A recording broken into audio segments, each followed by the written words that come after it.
بسم اللہ الرحمن الرحیم۔ شروع کرتا ہوں اللہ کے نام سے جو بڑا ہی مہربان اور نہایت رحم کرنے والا ہے۔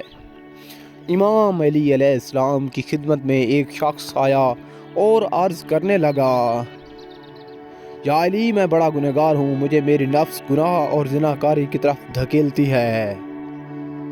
کوئی ایسا عمل بتائیں جس سے میں اپنی نفس پہ قابو پالوں اور گناہوں سے بچ کر اپنی کامیابی کے قریب چلا جاؤں۔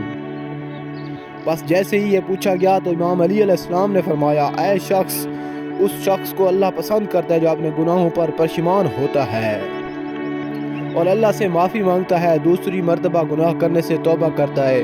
اگر چاہتے ہو کہ اس بد عمل سے بچوں، روز صبح روٹی کے ٹکڑے پہ یا غفار، یا رحمان، یا اللہ ہو یا اللہ 7 مرتبہ پڑھو اور پھر اللہ سے دعا مانگو، اے اللہ مجھے گناہوں سے بچنے کی توفیق عطا فرما، مجھے ویسا کر دے جیسے آپ مجھے دیکھنا چاہتے ہو۔ جو وہ روٹی کا ٹکڑا کھا کے تم دن کا آغاز کرو گے تو اللہ تمہیں وہ طاقت بخشے گا جسے تم اپنے نفس پر قابو پا سکو گے اور اپنی کامیابی، منزل اور خوشحالی کی طرف چلے جاؤ گے۔